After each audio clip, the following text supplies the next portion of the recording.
welcome to Flashpoint, our digital edition. Yes, it's killing me that the Olympic Games are preempting Flashpoint during some times where we've got a ton to talk about on what's going on in the political world, but the games have been terrific as well. Good to have you here with us. This morning, my guests are Michael Phelps and Katie Ledecky. Actually, no. Nolan Fenley from the Detroit News and Nancy Capper from the Detroit Free Press. Thanks, both of you, for being here on what was a big week for Michigan. We were kind of the epicenter of the political world, and it was. I don't think it was just by happenstance that this is where both candidates decided, Nolan, to deliver their economic plans. Well, it wasn't. I mean, Detroit certainly, or Michigan, is certainly got all of the economic issues in play that they wanted to talk about. I was a little surprised, given the most recent polling, that they came to Michigan, simply because I don't think Michigan's a state that's Doesn't look in play. And I would have thought they would want to do this on such a large scale that they both did. I would have thought a swing state, a true swing state, would have been a better choice. But they came here. I think it was good for the state. Put a lot of spotlight. Maybe the last time we see them in any significant fashion. That's a fair point. We really aren't quite in play, at least not right now, Nancy, the way that I think, certainly the way the Republicans would like us to be at the moment. Yeah, no, I don't think that's true. I think we are not in play. But I think the reasons that they came here, I think there's two things. Detroit has this almost fetish status among conservatives who like to point to it as the product of 50 years of failed Democratic leadership, even though we know the truth of Detroit's decline is far more complex, started right after World War II under Republican and Democratic mayors, and it has a lot to do with complicated economic and federal housing policy and redlining, a lot of stuff that isn't just failed Democratic policy. So there's that, and Donald Trump certainly played on that during his speech. The other thing is trade has become such a huge issue in both campaigns. Yeah. And it was something that Bernie Sanders got a lot of traction on here during the primary, won the primary, and so I think that there's this perception that this is an issue here where there's some push, and it's a good place to come kind of make a stand about it. It's been really interesting watching the ebb and flow on the TPP. Originally, it seemed as though Hillary Clinton was more than willing to consider it as a possibility. Then the Sanders folks, of course, made that the centerpiece of their complaints about trade. Then we had the former governor of Virginia, a good friend of Hillary, say, don't worry, as soon as she gets elected, she'll put it through, and now she's had to dial all that back in. Are you convinced that we have both candidates against this, or no? All I know is that if I would not have wanted to get the phone call I'm sure the Terry McAuliffe, the governor of Virginia, got after that speech. Yeah, I mean, I think that at this point she's gone so far out on this. I think it would be very hard for her to walk it back if she became president.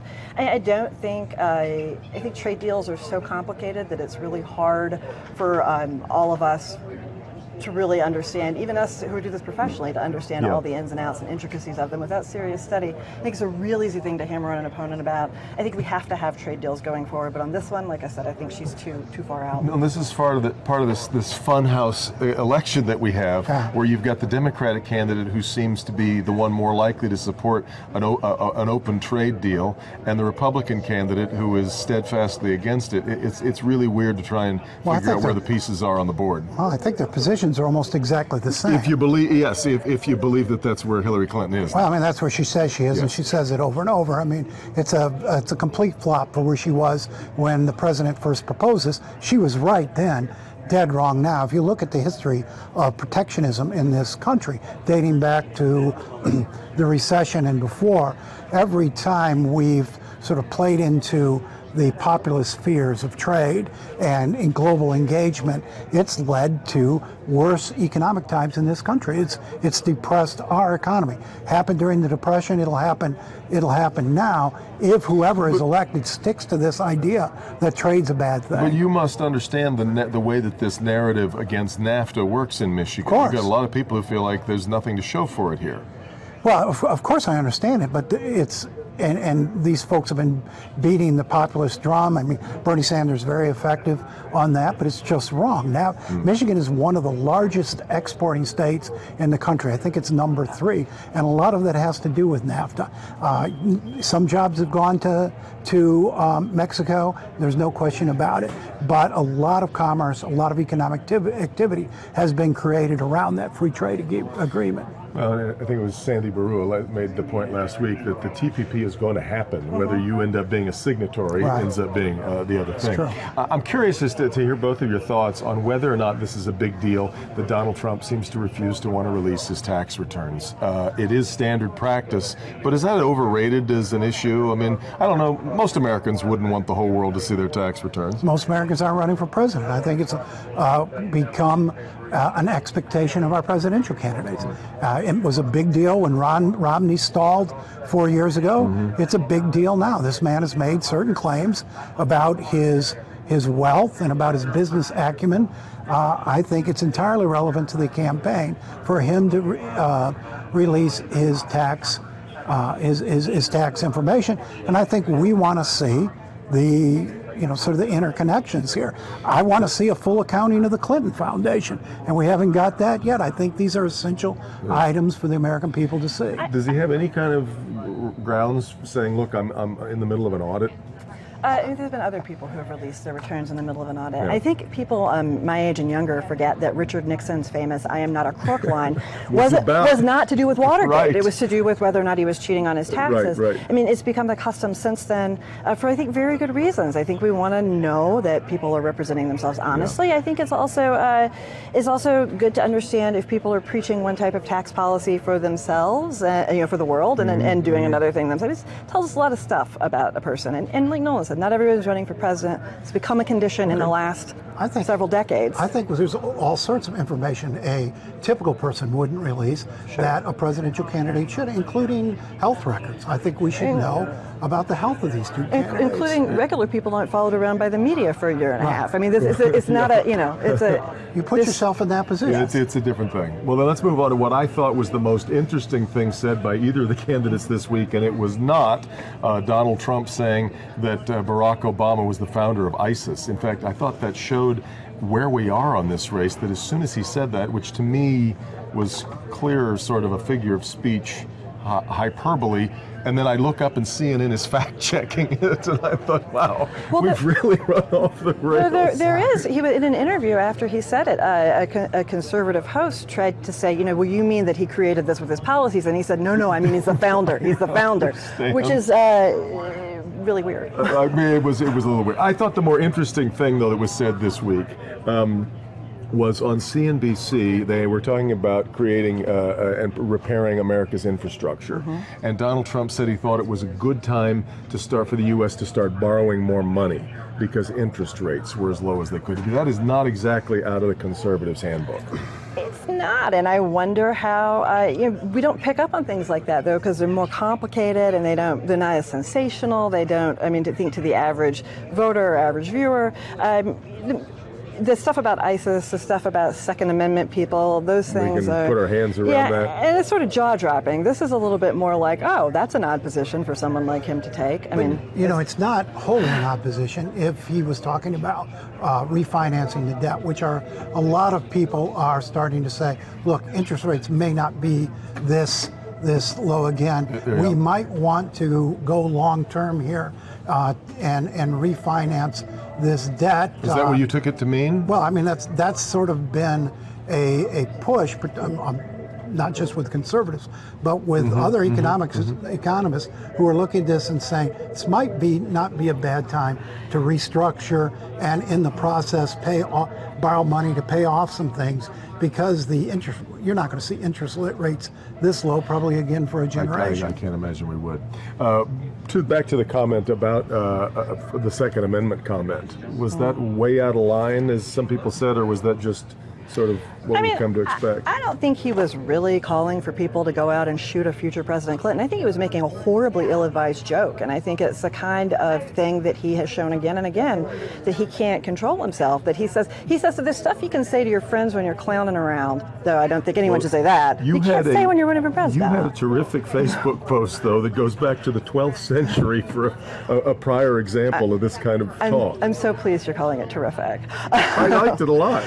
Okay, so So, all right, go with me here, Flashpoint web viewers. In the year 1170, King Henry II of England was involved in this decade-long fight with his one-time friend Thomas à Becket, who he had appointed Archbishop of Canterbury.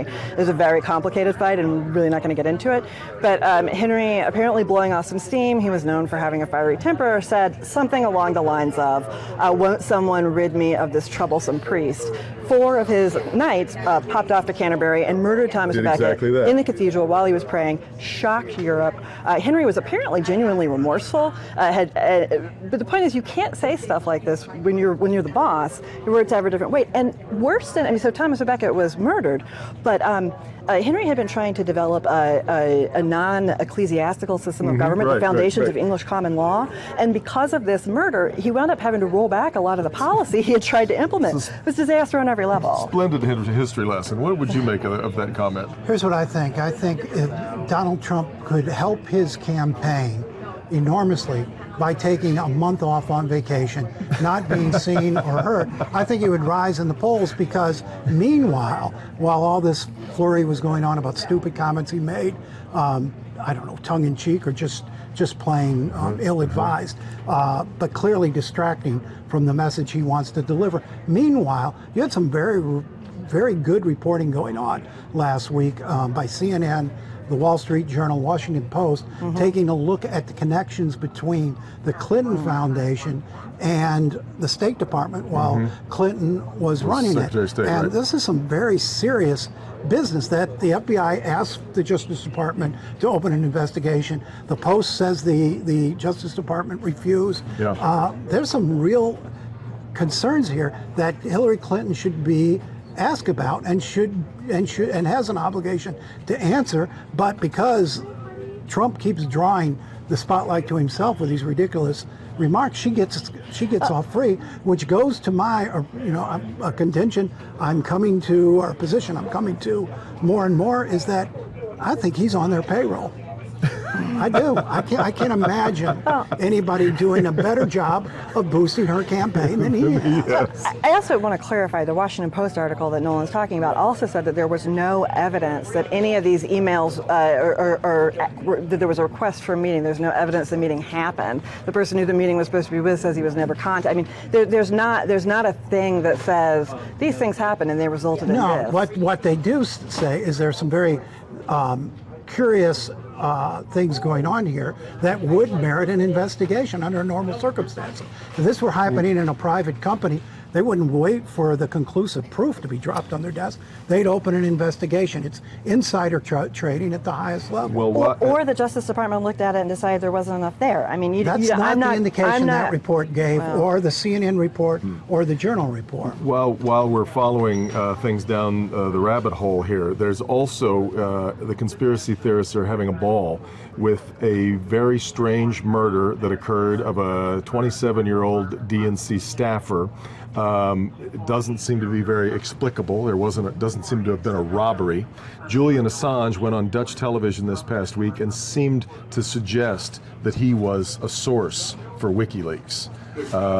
I'm not sure where all this is headed, and I don't know that Julian Assange isn't being an unwitting player for the Russian hackers. I'm not sure what's all going on here, but I'm willing to entertain any and all theories. And I think that's the other thing. People are now waiting for this October surprise that Assange promised. Look, again, as weird as this cycle has been, if anything shocked you, I'm unshockable now. Do you know that a man scaled Trump Tower with suction cups? I mean, literally anything can happen, literally. But I mean, we've been talking about, I remember in 2004, people were talking about the October surprise. George Bush is going to take Osama bin Laden out and parade him around that he's captured him. You know, in 2008, there was going to be, I don't remember what that year's October surprise was supposed to be. We talk about that every year. But don't you think that the playing field seems more ripe just because of what Nolan's saying? Anything is possible right now.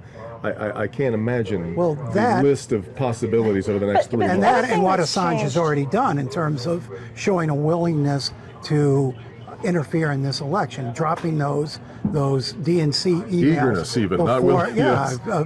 You know, that's a third party now. It's not like one party doing it to the other. This is a third party that nobody seems to have any control over. And that's the thing. Do you remember a couple years ago when those nude selfies were leaked of the baseball guy? I'm not a sports fan, and his girlfriend, Kate Upton, Justin Verlander. Okay, yes. And everybody was all freaking out about, oh, should they take nude selfies? Is this okay? Blah, blah, blah. And really the issue is our information secure in the cloud? And are the companies that are selling us secure cloud storage selling us a product they can actually deliver? We're all like, what do these emails say? What are they? But one of the bigger issues we're not talking about is there are outside groups that are willing to hack in to information that should be secure, and I think people had a reasonable expectation was secure in order to influence elections. And that's a really big deal regardless of whose side you're on. I couldn't agree with you more. And a good place to leave this conversation this morning. Thanks, both of you, for being here very much. Thank you for being here as well. We'll have one more digital-only version of Flashpoint coming up next week as we wrap up the Olympics then. Until then, enjoy the games from Rio here on Local 4 and on NBC. And then after that, we'll be back to our regular Flashpoint schedule. I'm Devin Skillian for all of us here at Local 4. Thanks for watching.